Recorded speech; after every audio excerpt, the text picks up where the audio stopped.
Bonjour Sarah, Salut Déborah. je suis ravie de t'accueillir dans ce premier épisode de podcast pour justement ta chaîne YouTube, ta communication, tes abonnés. On va rentrer dans le détail et je vais t'accompagner pour faire découvrir ton parcours. Tu es attachée de presse depuis de nombreuses années, mais tu vas aller en parler en détail. Tu as ton auto-entreprise, tu vas avoir l'évolution de ton agence. On va en parler justement. Tu t'es lancée en 2022 en tant qu'auto-entrepreneur, micro-entreprise comme on dit maintenant. Exactement. Et il va se passer aussi un tremplin cette année. Mais avant tout, qu'est-ce qui t'a poussé à choisir, à franchir le pas de l'entrepreneuriat? C'est vrai que j'ai été pendant très longtemps salariée. Quand je suis sortie de l'école de l'EFAP, j'étais tout de suite salariée pendant 7 ans. J'en ai eu une très très bonne expérience. Et puis à un moment donné, après 7 ans, il y a souvent ce cycle des 7 ans qui m'est arrivé également, où j'ai eu envie d'autre chose, j'ai eu envie d'entreprendre. J'ai commencé par entreprendre dans un secteur complètement différent des relations presse, puisque j'ai créé une première entreprise qui s'appelait à l'époque Gypsy Baby, qui était une start-up de service pour les parents qui voyageaient avec des enfants en bas âge. Ça a été une expérience extraordinaire, ça m'a appris tant de choses, ça a été vraiment mon école de commerce. Et ça m'a débloqué vraiment beaucoup de peurs que je pouvais avoir sur mes capacités. Ça m'a beaucoup donné confiance en moi, même si cette entreprise qui a duré 3 ans a été un échec commercial, ça a été un gros flop. Mais ça a été une réussite sans nom pour moi en termes de rencontres, en termes d'achievement. J'ai réussi à dépasser des montagnes qui me semblaient infranchissables à l'époque. Et du coup, maintenant, après ça, quand tu as fait ça pendant 3 ans, t'as mis un doigt dans l'entrepreneuriat. C'est vraiment une drogue qui ne me lâche plus. Donc en 2022, j'ai arrêté Gypsy Baby en 2021. Et puis depuis 2022, maintenant, je suis auto-entrepreneur. Je suis revenue à mes premières amours. Ce que je savais vraiment faire, c'était la communication et plus principalement les relations presse. Ta zone de génie. Ouais, voilà, plutôt bien. Et là où je m'éclate, quoi. Clairement, moi, j'adore en fait faire des matchs entre des clients et des journalistes, voilà, pour qu'on arrive à une visibilité pour leur marque. Est-ce que tu pourrais nous définir qu'est-ce qu'une attachée de presse, qu'est-ce qu'une relation presse, parce qu'on en entend beaucoup parler. Est-ce qu'il y a des variations comme pour l'avocat, parce qu'en fin de compte, quand tu es avocat, il y a plein de secteurs. Le métier d'attaché de presse aussi est spécialisé en général. Tu te spécialises dans un domaine qui t'attire, que tu aimes particulièrement. Moi personnellement, j'avais commencé ma carrière dans les nouvelles technologies pendant 7 ans. C'était vraiment exceptionnel. C'était en plein boom des startups, la French Tech. Station F qui venait d'ouvrir, c'était vraiment, il y avait une émulation et intellectuellement c'était très très très stimulant au quotidien. Et puis au bout d'un moment, je me suis dit que j'avais commencé un petit peu à faire le tour. Et là, depuis 3-4 ans, je me suis spécialisée dans un domaine complètement différent, qui est le domaine du lifestyle. Alors, le lifestyle, qu'est-ce que c'est ? C'est tout ce qui concerne l'art de vivre. C'est des clients, moi je m'occupe principalement de clients dans l'hôtellerie, de luxe ou pas, dans des beaux hôtels en tout cas, et la restauration. J'adore les chefs, j'en accompagne beaucoup en France et à l'international. Et donc aujourd'hui, c'est là où je me suis spécialisée. C'est bien de savoir les secteurs qui nous plaisent et dans lesquels on s'éclate. Et on en reparlera très certainement au long du podcast, mais on ne choisit pas forcément pour l'argent aussi, parce que comme c'est un secteur un peu hype, on va dire, les internautes, les personnes qui nous écoutent, qui te découvrent, vont peut-être se dire « bah oui, elle a fait ça parce qu'elle gagne mieux sa vie ». Première injonction, première injonction, complètement. Alors non, vraiment le lifestyle, c'est pas où tu gagnes forcément mieux ta vie. C'est vraiment moi un univers que j'ai découvert par hasard. J'ai travaillé avant de me mettre, de devenir complètement indépendante. J'ai fait un petit saut dans une des plus grosses agences de relations presse parisiennes, qui commence par un P et qui termine par un T. Et c'est dans cette agence-là que j'ai découvert le monde de l'art de vivre. J'ai eu la chance d'accompagner des clients prestigieux, connus en France et à l'international pour certains d'entre eux. Et c'est aussi ce qui m'a permis de développer mon réseau de journalistes que je chouchoute aujourd'hui, que je maintiens. Voilà. Et donc, j'ai fait ça pendant 2 ans dans cette très grosse agence parisienne qui m'a appris énormément. Et qui m'a permis de découvrir ce domaine qui était nouveau pour moi. Mais en fait, on aime tous le lifestyle, on aime tous les belles choses. Mais c'est pas forcément, on se dit pas, tiens, je vais en faire mon métier, d'aller prendre un thé dans un bel hôtel ou d'aller en voyage sur une destination qui nous fait rêver. Et ben moi, j'ai réussi à en faire mon métier. Alors, c'est pas les clients qui payent le plus, parce que depuis le Covid, c'est vrai que l'hôtellerie et la restauration a beaucoup souffert. Et donc, les budgets sont de plus en plus limités. Mais on s'en sort. On s'en sort. Là, on revient à un équilibre financier de la part de ces marques-là, de ces entreprises-là. Comparé avec le secteur de l'automobile, par exemple, le secteur de la beauté, le secteur de la mode, où là, il y a beaucoup plus de budget et beaucoup plus d'argent à faire. Je me plains vraiment pas. Je suis très contente. On va en parler au fur et à mesure, mais... Encore une fois, une personne qui découvre aujourd'hui à travers notre épisode long, extrait court, peu importe qui découvre, il peut se dire « Ok, mais il y en a plein d'RP, il y a plein d'attachés de presse dans ton domaine ou pas forcément. » C'est quoi ta valeur différenciante ? Est-ce que tu pourrais le définir ? Alors, c'est très compliqué parce que attachés de presse, il y en a beaucoup, il y en a des milliers. C'est comme les avocats, il y en a des milliers en France, notamment à Paris. Moi, je suis basée à Paris. Surtout que je ne suis pas la meilleure attachée. Je vais pas me revendiquer comme étant la meilleure attachée de presse de Paris. On m'aurait menti. Complètement. Je suis pas la meilleure attachée de presse de Paris. Je suis pas la moins chère. Ouais. Mais ce qui peut-être est un point différenciant quand tu viens chez moi, c'est que tu seras jamais un numéro. Donc l'humain. Voilà. C'est que quand tu es accompagnée par moi, par Sarah Gerlicher, c'est une relation humaine qui va s'instaurer entre nous, au-delà du service que je vais t'apporter. Et je pense que c'est ce que mes clients apprécient dans mon accompagnement, et c'est pour ça que j'ai des collaborations très souvent longues avec eux, parce qu'assez rapidement, on devient des amis, quoi. L'attaché de presse, c'est pas une prestataire extérieure que tu appelles une fois tous les mois pour lui la tenir au fait de tes actualités. Si tu veux que ça fonctionne, ton attaché de presse, tu dois presque l'avoir au téléphone tous les jours. Oui. J'allais dire, c'est un peu comme le thérapeute ou le psy auquel tu racontes, bien sûr, dans un domaine professionnel. Quoique, les coiffeurs, ils disent souvent qu'ils sont les très bons psys de ces dames. C'est un peu ça, c'est chouette parce qu'on n'a pas forcément l'impression de ça quand on parle attaché de presse. Je vais pas en faire une généralité, tu vois. Quand tu es dans des grosses agences, c'est vrai, c'est moins évident d'avoir ce rapport de proximité avec ton attaché de presse. Parce que, par la force des choses, elle a 10, 15, 20, 200 clients à gérer.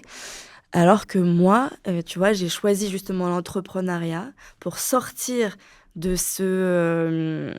cette façon de travailler qui ne me correspondait plus, et pour pouvoir être en mesure d'accompagner au mieux mes clients de façon ultra personnalisée. Et en fait, moi, c'est ce que je recherche, tu vois, quand je vais découvrir des lieux, par exemple un hôtel. Pourquoi tu vas avoir envie de retourner dans un hôtel ou dans un restaurant ? Moi, en tout cas, c'est parce que j'ai le serveur qui me reconnaît, ou le directeur de l'hôtel qui me reconnaît, qui connaît mes petites habitudes, qui sait où j'aime être assis, tu vois, dans le restaurant ou dans l'hôtel. C'est pour ces petites attentions qui, pour certains, ne veulent rien dire, mais en fait, qui font toute la différence. C'est ça, c'est le service sur mesure. C'est l'humain. Ouais. C'est l'humain, et c'est ce qui fait ma différence aujourd'hui, je pense. Et je pense que c'est un point commun, un tronc commun qu'on a ensemble. Je parle souvent de tisser l'histoire avec justement une relation humaine dans l'échange. On a l'impression que tout le monde fait ça, mais en fait, pas forcément. J'imagine que tu dois avoir des confrères, consoeurs, d'autres personnes qui doivent te faire des retours là-dessus, mais j'ai pas l'impression, en tout cas. Encore une fois, on parle aussi de Paris, parce que la province, c'est encore une chose. Moi, je suis de province, donc je vois d'autres manières de fonctionner. Est-ce que justement, il y a ce décalage entre la région parisienne et la province, ou pas vraiment ? Alors ça, je sais pas, parce que j'ai jamais exercé mon métier en province. En revanche, j'accompagne des clients qui sont, eux, en province. Donc, je peux pas parler pour les... Mais après, finalement, Que tu habites en province, ou que tu habites à Paris, ou que tu habites à Bruxelles, tu habites n'importe où, c'est une question de la personne que tu as en face de toi. Tu vois, je pense que tu peux avoir une personne hyper empathique qui habite en province ou à Paris, peu importe. C'est ta personnalité qui va se démarquer des autres. Même si après, on fait tous le même métier. C'est ta personnalité, c'est le relationnel que tu as réussi à établir avec tes clients qui va faire que on a envie de travailler avec toi, plus avec toi qu'avec une autre, parce qu'au final, le travail reste le même. Hein, grosso modo, dans une attachée de presse, elle fait le même métier. Oui. Puis on trouve les personnes qui nous ressemblent. On le dit souvent dans les réseaux. C'est souvent ça qu'on communique. Il y a un post que tu avais fait dernièrement où tu parlais du fait que tu n'acceptais pas les one-shots. Et j'ai beaucoup aimé cette image. Là, tu en as déjà un peu parlé, mais on va en reparler en détail. Que toi, c'est du long terme parce que je suis complètement d'accord avec toi qu'il faut déjà un premier rendez-vous, deuxième accompagnement, que on tisse cette histoire avec notre client et ça, c'est important.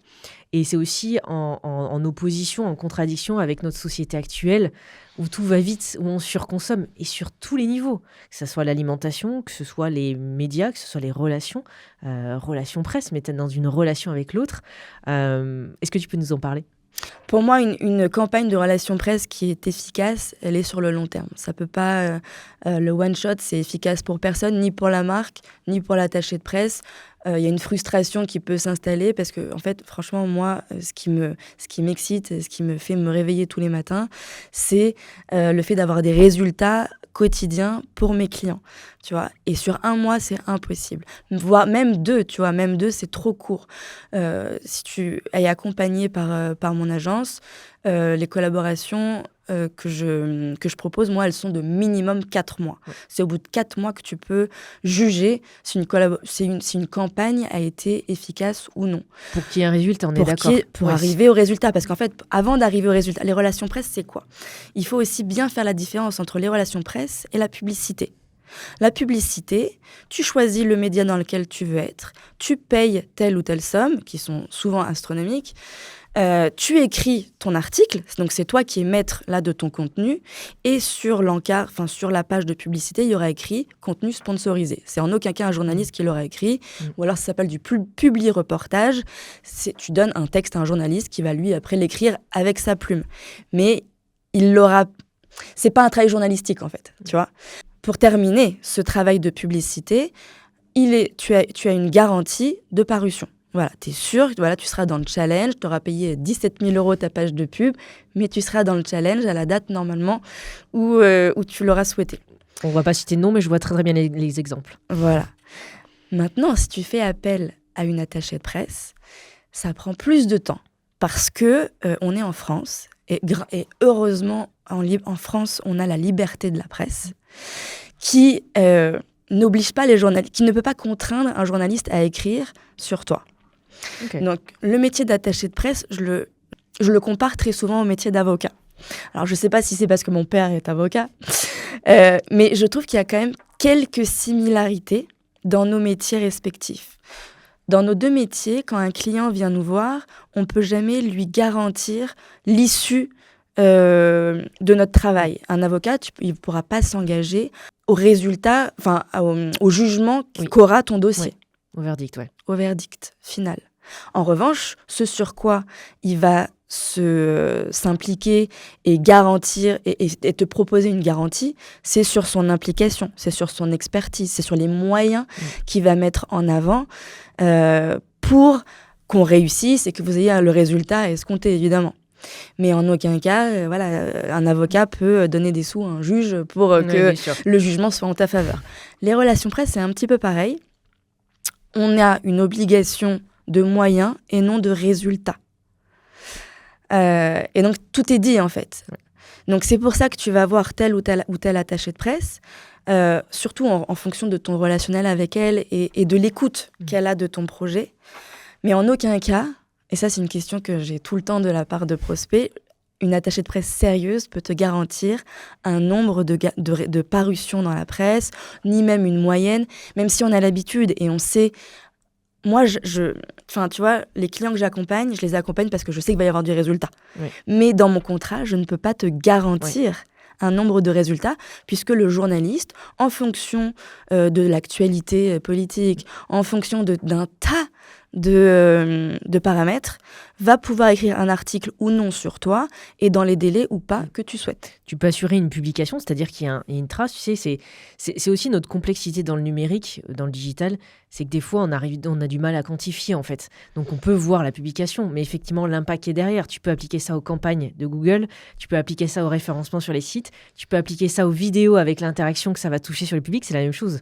Sauf que là, effectivement, et ça fait partie aussi des questions qu'on me pose tout le temps quand je suis avec des prospects ou avec des clients, comment on mesure le ROI de tel ou tel article. Alors nous, à la fin de chaque mois, on envoie très concrètement une revue de presse, c'est-à-dire toutes les parutions qu'on a eues pour tel client dans tous les médias. Et on cède des équivalences publicitaires pour donner un ordre d'idée au client de combien ça lui aurait coûté s'il avait dû payer une page de pub dans ce média en particulier, versus combien il paye ses honoraires avec son attaché de presse mensuellement, tu vois. Ouais. Donc ça te donne un ordre d'idée, tu vois, déjà ça. Mais après, concrètement, effectivement, nous, on n'est pas là pour vendre. Il faut bien savoir que ton attachée de presse, elle est là pour crédibiliser ton histoire, crédibiliser ton actualité, te permettre d'avoir une notoriété. Et ça prend du temps. Une notoriété, ça ne s'acquiert pas en un mois. La notoriété, ça s'acquiert avec du temps, souvent 1 an, 2 ans, 3 ans, tu vois, pour qu'une marque émerge et devienne top of mind dans l'esprit des consommateurs. Ça se fait pas en 1 mois, ça prend 3 ans. C'est pour ça que les accompagnements presse efficaces, ils sont sur la durée. Après, en fonction de ce que tu fais, on peut en parler, tu vois. Mais pour avoir vraiment des résultats sur la durée et des parutions de façon pérenne et régulière, tu dois être accompagné sur le long terme pour que tous les 2-3 mois, tu vois, tu aies une nouvelle actualité à proposer aux journalistes. Pour que le journaliste te dise « ça fait 2 fois, 3 fois, 4 fois que j'entends parler de cette marque. Tiens, j'avais pas le temps les 6 premiers mois. Je vais aller voir de plus près ce qu'ils font finalement. » Et là, tu as le papier qui sort ou le reportage sur M6 ou sur TF1 qui sort. Combien de fois ça m'est arrivé, ça, tu vois ? Ça fait beaucoup penser à la présence digitale, la fameuse présence sur le web dont on parle et tout le monde veut développer cette visibilité en 3 semaines, 3 mois, etc. Et en fait, de mon côté, finalement, on fait un peu la même chose, mais avec différents outils. Je ne peux pas garantir qu'en 3 semaines, on sera numéro 1 sur des mots-clés, que grâce à des podcasts, on va trouver le prospect qui va te faire vendre 1 million ou le site web qui va permettre. En fait, c'est toujours pareil, ça prend du temps. Et ça, c'est important de le dire parce que des fois, on croit qu'il y a des recettes magiques, que aussi de passer dans des émissions va faire que ça aide.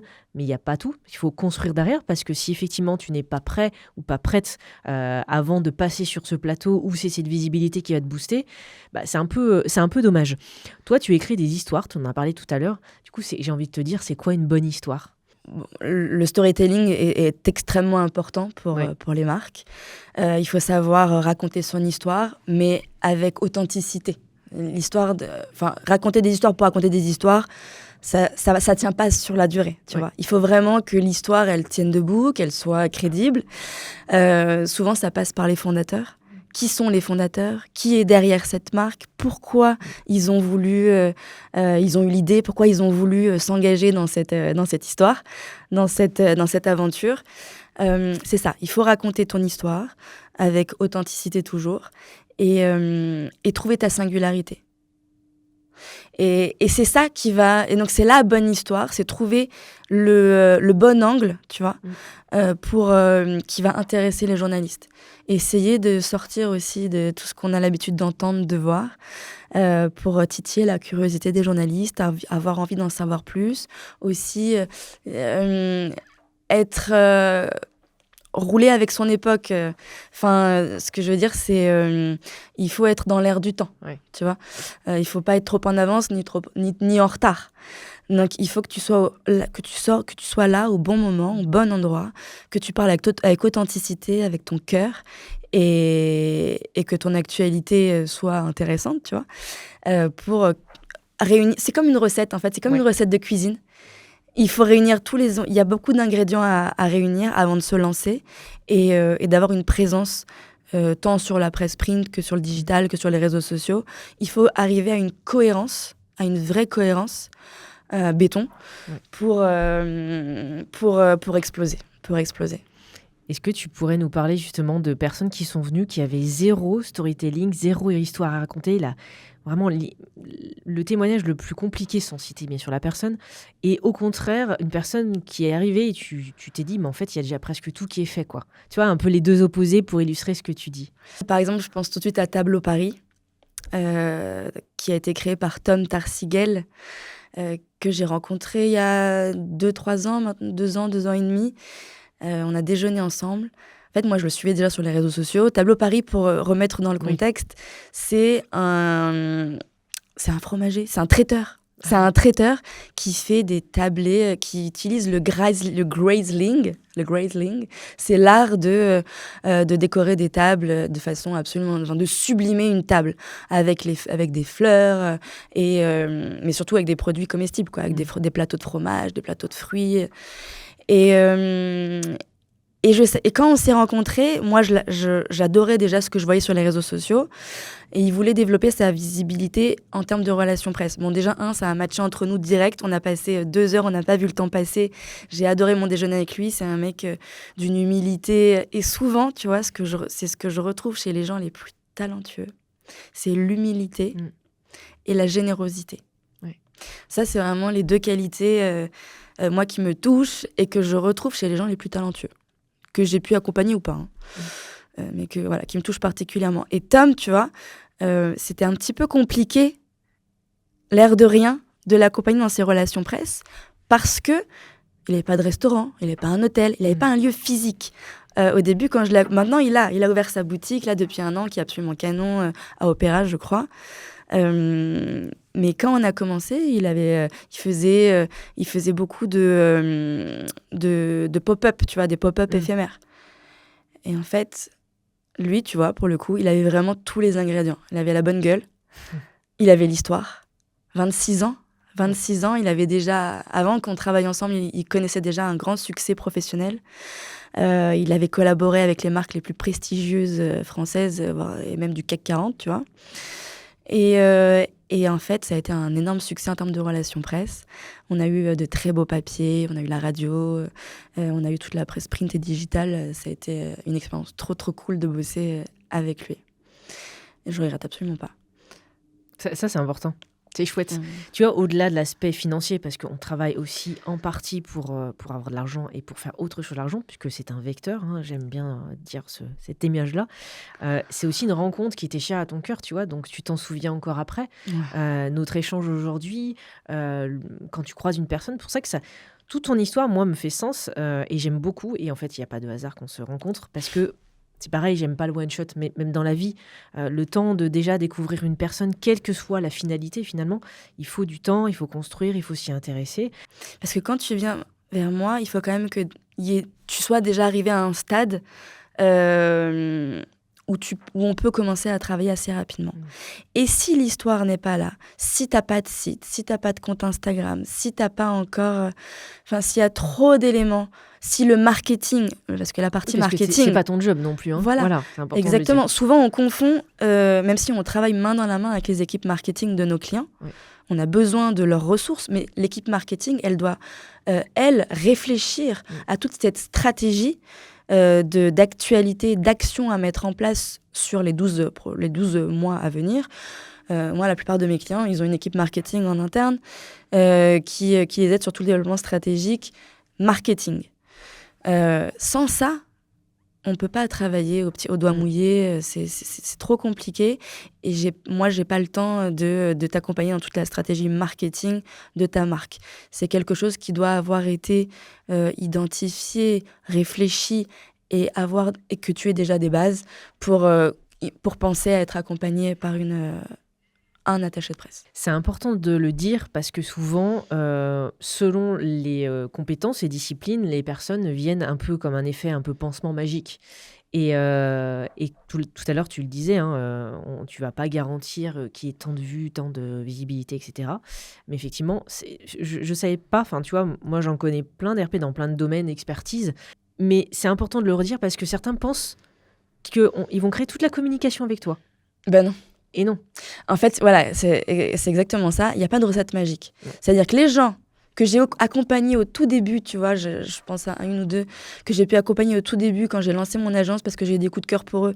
Mais finalement, il n'y avait pas d'équipe marketing derrière pour soutenir la communication. En fait, les relations presse, aussi, ce qui est très important à savoir et à avoir en tête, c'est qu'on doit travailler en amont. C'est-à-dire que tu peux pas, par exemple pour Noël, te dire « Tiens, là, on est au mois de novembre, il y a Noël dans un mois, je vais peut-être imaginer une actualité pour la semaine prochaine. » Enfin, tu te casses la gueule, c'est impossible, ça peut pas marcher comme ça. Noël, ça se prépare en avril, tu vois. Noël, ça se prépare, par exemple, pour les pâtissiers. Moi, j'ai accompagné des super pâtissiers, des chocolatiers français. Noël, ça se passe en mars-avril pour réfléchir à la bûche que tu vas sortir, à la galette des rois que tu vas sortir, pour créer le moule, créer la recette, trouver les ingrédients. Les présentations presse de Noël, elles se font au mois de septembre pour pouvoir être dans toutes les publications print de décembre. Ouais. Toutes les présentations presse de Noël se font en septembre. Et en fait, à partir du moment où tu sais ça, tu comprends que tu as besoin, pour que ça fonctionne, tu vois, dans n'importe quelle entreprise, que tu aies une attachée de presse ou pas, il faut que tu aies une visibilité à 12 mois, oui. Quoi qu'il arrive. Oui. Bah déjà, pour une bonne gestion d'entreprise, hein, pour la trésorerie, déjà, on le dit, voilà, des experts comptables qui nous écouteraient diraient, ben oui, effectivement, il va falloir ce recul selon le statut. Et tu vois, ça me fait penser, on est en septembre, enfin, on est au dernier jour de septembre, et en fait, tu as déjà les démarchages de chocolat pour les entreprises, etc. Et souvent, l'anecdote est drôle, puisque j'ai entendu ça il y a 2 jours, un collègue qui me disait « Non, mais ils sont un petit peu précoces, elle m'avait déjà contacté en juillet. » Et ben en fait, j'ai envie de répondre « Bah non, c'est normal. » Finalement. C'est complètement normal. C'était pour qui ? C'était pour des cadeaux clients. Bah c'est ça. Oui. Oui, c'est complètement ça. C'était elle qui était dans les temps et pas l'entrepreneur. Et pas l'entrepreneur, malheureusement. Mais en fait, c'est quelque chose qui est très, très courant.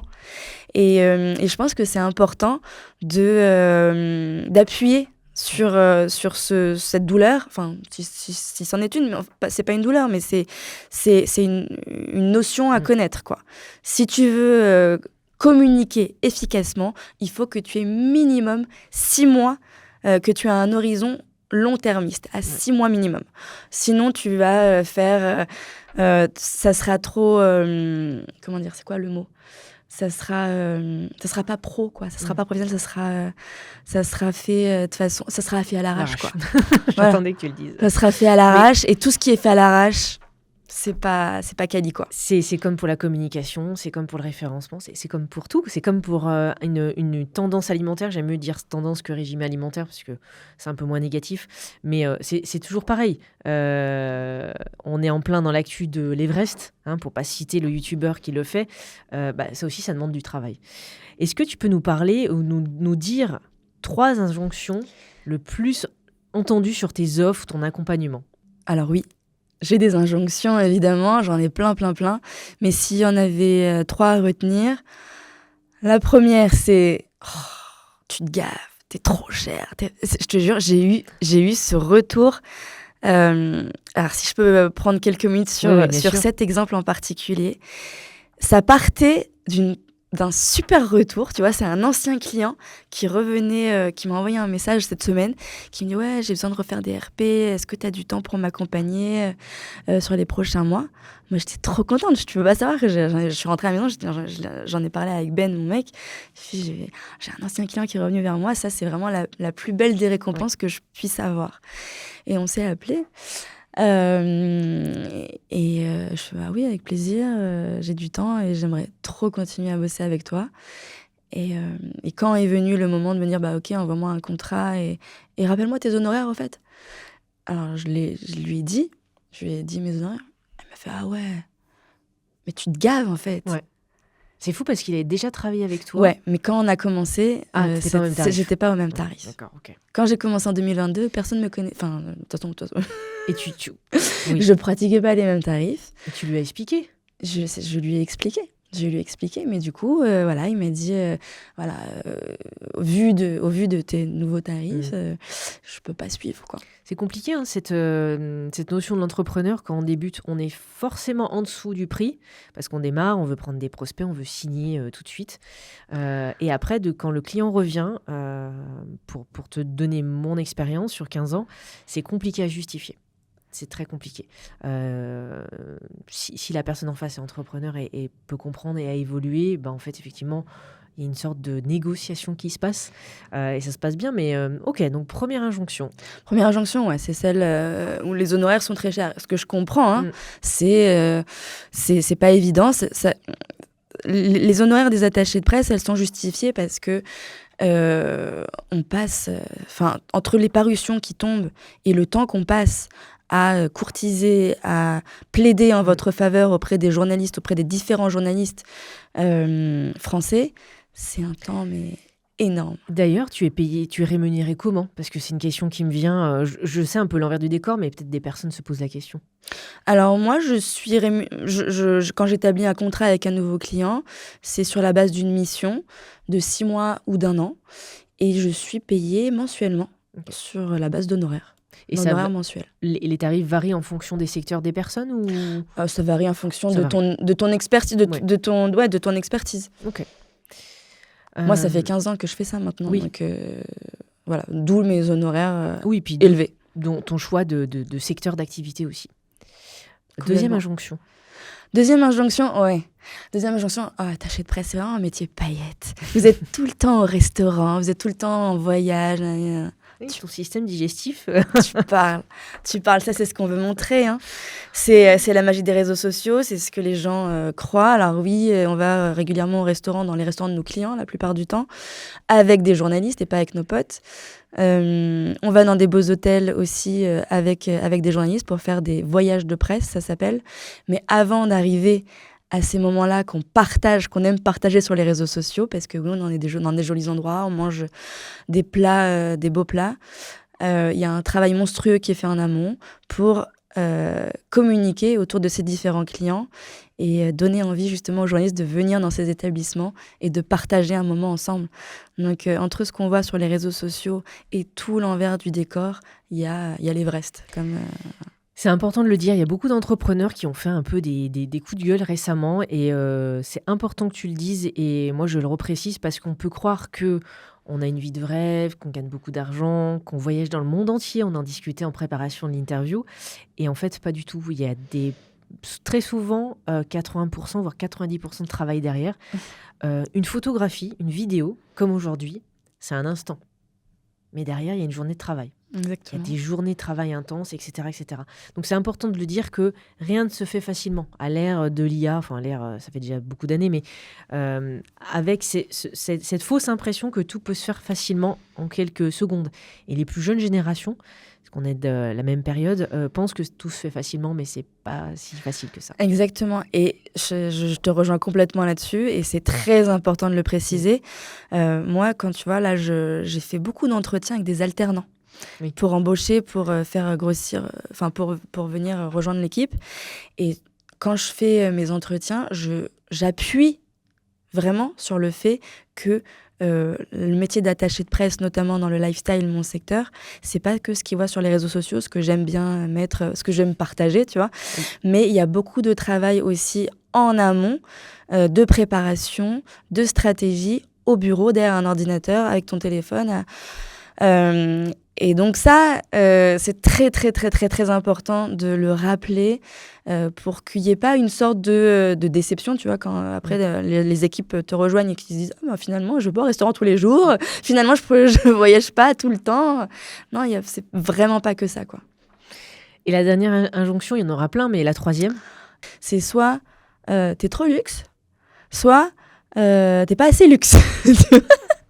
Tu conviens jamais, quoi. Ouais, il y a toujours un truc. Et en fait, une attachée de presse, c'est aussi un caméléon, tu vois. Bien sûr. quand elle travaille pour un restaurant qui soit étoilé ou pas, c'est les mêmes journalistes qui vont parler de la partie gastronomie ou que tu sois à la tête d'un palace, d'un 5 étoiles, d'un 4 étoiles. C'est les mêmes journalistes en fait qui traitent de la partie hôtellerie dans la presse. Il n'y a pas des journalistes spécialisés en 3 étoiles, spécialisés en palace. C'est un domaine d'activité. Donc voilà, ça me fait rire parce que j'ai accompagné des chefs étoilés et parfois il y a des prospects dans la street food, tu vois, qui lançaient des projets, mais moi que j'adorais, qui sont innovants, où l'histoire est belle et en fait ça s'est pas concrétisé parce que le mec me dit ouais non toi tu bosses qu'avec des chefs étoilés, ça va pas le faire, ou vice versa. Voilà. Au niveau des questions qu'on peut te poser le plus souvent, on en a un peu parlé tout à l'heure, sur la garantie qui est une visibilité ou une garantie de parution. J'imagine que c'est une question qui revient souvent. C'est la question, the question qui revient tout le temps. Et non, malheureusement, c'est une réponse que j'ai aussi tout le temps. Non, on ne peut pas garantir le nombre de parutions, ni même une parution, tu vois. Même si, là où ce qu'on peut garantir, c'est les moyens qu'on va mettre pour y arriver, mais on ne peut pas garantir de parution. Dans ton secteur, de ce que j'ai pu entendre aussi, c'était est-ce que vraiment la personne écrit le dossier de presse ou est-ce qu'elle sous-traite, notamment avec l'IA ou d'autres outils? Toi, comment ça se passe? Est-ce que c'est une question qu'on te pose? Alors, l'attachée de presse, elle est censée rédiger 2 documents principaux, le communiqué de presse et le dossier de presse. Mais normalement, les dossiers de presse sont écrits par les journalistes et pas par les attachés de presse. C'est intéressant de le préciser parce que on peut confondre. Complètement. La différence, tu veux, je peux t'expliquer rapidement la différence entre ces 2 documents qui sont primordiaux dans toute communication. Le communiqué de presse, on parle d'une actualité. Voilà, c'est straight to the point. On fait le lancement d'une nouvelle boutique. Tel hôtel a ouvert une nouvelle adresse dans telle ville. Alors qu'un dossier de presse, c'est un petit peu ta carte d'identité. Tu vois, c'est ta carte d'identité où là, tu te déshabilles et tu racontes tout sur les fondateurs, l'histoire, les photos de l'établissement pour vraiment que le journaliste se mette se plonge dans l'histoire de la marque, les prix, le site, l'architecte qui a réalisé les travaux. Enfin, faut vraiment aller dans le détail, ce que tu ne fais absolument pas dans un communiqué de presse. Et donc ça, c'est un document qui est assez long, qui fait à peu près 5 pages, tu vois, et technique. C'est-à-dire qu'il faut, là, dans le dossier de presse, il faut respecter une sémantique métier que l'attachée de presse n'a pas forcément. Et du coup, elle délègue ça à une journaliste qui est spécialisée dans tel ou tel domaine. Une journaliste gastronomique, une journaliste dans l'hôtellerie, une journaliste dans la joaillerie, une journaliste dans le vin, tu vois, qui va savoir raconter l'histoire. Et ça, c'est pas l'écriture, c'est pas notre métier. On connaît la structure, tu vois, pour un communiqué de presse, on sait la structure qu'il faut respecter. En revanche, un dossier de presse, là, on arrive dans un tel domaine de précision que c'est souvent un journaliste qui les écrit. Donc toi, comment ça se passe? Tu envoies un journaliste, c'est toi qui sous-traites, comment ça se passe? Alors souvent, j'organise un call entre mon client et le journaliste. Le client va briefer le journaliste sur son histoire, lui raconter... le journaliste va réaliser une interview, en fait. C'est ça. Va réaliser une interview du client pour avoir tous les éléments dont il a besoin pour écrire son dossier de presse.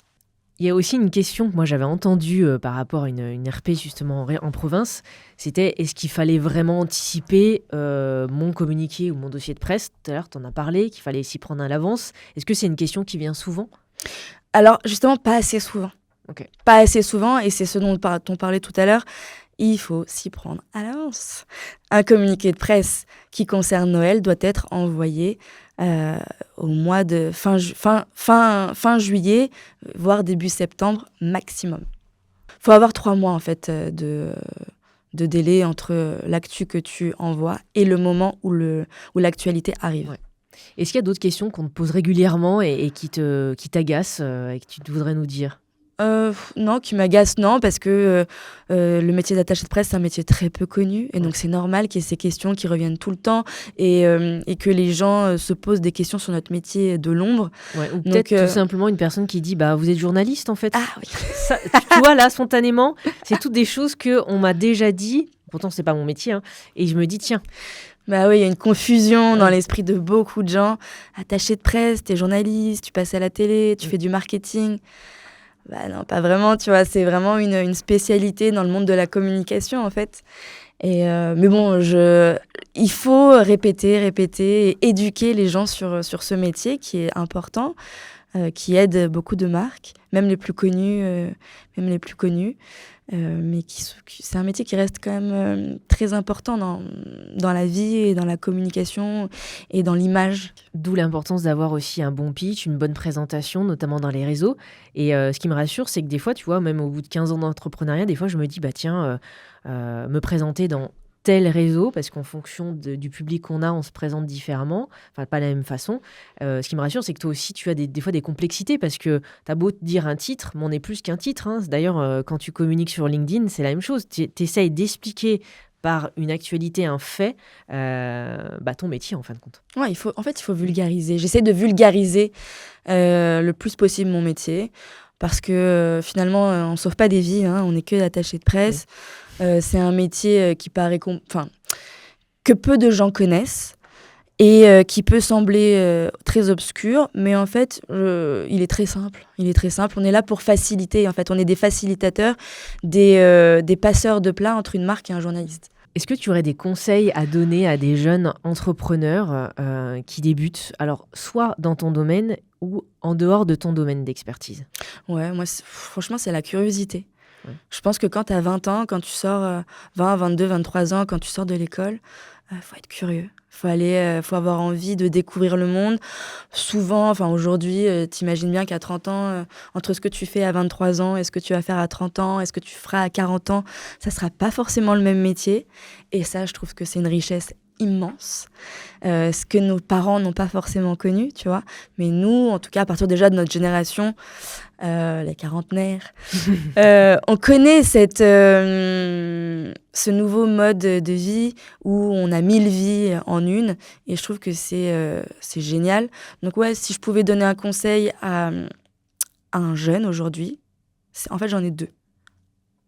Le premier, c'est de voyager, c'est d'aller voir ce qui se passe ailleurs, en Asie, aux États-Unis, en Russie, où tu veux.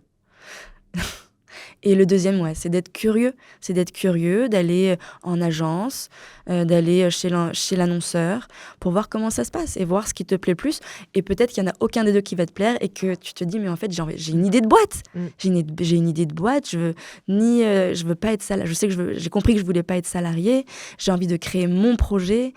C'est ça qui m'anime, je l'ai compris. Et ça, tu le comprends en général grâce à plusieurs expériences. Donc voilà, aller voir ailleurs, être curieux, taper aux portes et n'avoir peur de rien. Les plus jeunes générations l'ont compris, ça, les 18-25 ans, on parle d'une nouvelle génération, une nouvelle ère. J'en parlais dernièrement avec André Comte-Sponville, et il me disait que nous, il y a la notion de rationaliser, de se dire faut qu'on travaille, il faut qu'on ait de l'argent, et la notion de plaisir ou de bonheur viendra après. Les plus jeunes générations, c'est je veux prendre plaisir. Ah, c'est là. Et tu vois, toi, dans ton recrutement aussi, dans beaucoup de personnes qui recrutent, c'est ça on est un peu en carrefour parce qu'on a 15-20 ans de différence, et ils savent qu'il faut aller voyager, qu'il faut prendre du plaisir, voire peut-être trop, des fois en oubliant un peu qu'il faut travailler. Et puis souvent, notre génération, c'était il faut aller dans une grande enseigne, hyper connue. Pas forcément tout de suite être entrepreneur. Et maintenant, j'ai l'impression que tout de suite, ils veulent être entrepreneurs. C'est vrai que lorsque je suis sortie de mon école de l'EFAP en 2009 maintenant, ça remonte. Oui, j'avais envie de rentrer dans une très grosse entreprise connue à l'international, et c'est ce que j'ai eu la chance de faire. Maintenant, avec du recul, c'est quelque chose qui ne m'attire, mais alors plus du tout. Moi, c'est l'entrepreneuriat. J'ai 1000 idées. J'ai 1000 idées à la seconde. D'ailleurs, je suis en train d'en lancer une. Ça sera l'occasion d'en parler prochainement. Dans un deuxième épisode. Voilà, exactement. Mais je suis droguée de l'entrepreneuriat, d'avoir une idée et de la concrétiser.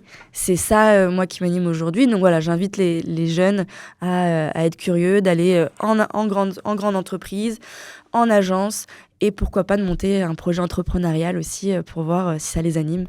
Ta vision, 5 ans, 10 ans, tu te vois où ? Alors, je me vois... Déjà, je ne sais pas si je serai encore en France. Ah, c'est déjà. bien. Ça, c'est la première chose. Après, toujours dans l'entrepreneuriat, ça c'est sûr, avec des nouveaux projets qui seront sortis depuis longtemps, dans 5 et 10 ans même, et qui auront connu un grand succès et qui auront mis un gros coup de pied dans le monde de la communication. Pourquoi pas en France?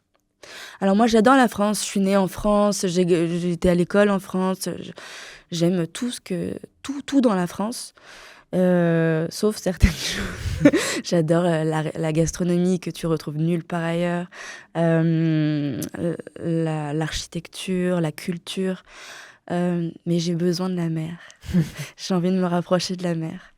Donc ça sera soit dans le sud de la France, tu vois, soit dans un pays près de la mer. Avant de te laisser, je laisse toujours la place à mon invité. Est-ce que tu pourrais nous dire un dernier mot, une dernière phrase pour conclure notre échange de ce premier épisode de podcast? Moi, ce que je pourrais te dire, c'est que rien n'est impossible. Et croire en tes rêves. Croire en tes rêves, c'est vraiment le plus important. Même si tu penses que c'est une idée folle, en fait, tu te rends même pas compte l'énergie que tu as en toi et tout ce que tu peux réussir à achever. C'est impressionnant.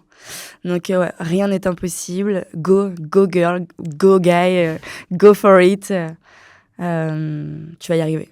Ça paraît anodin comme ça, mais je suis persuadée que si on se donne les moyens vraiment, encore une fois, si tu as cette flamme qui t'anime et que tu portes et tu marches tous les jours, je suis complètement d'accord avec toi, mais je pense que les personnes qui nous écouteront seront d'avis avec ce que tu nous dis.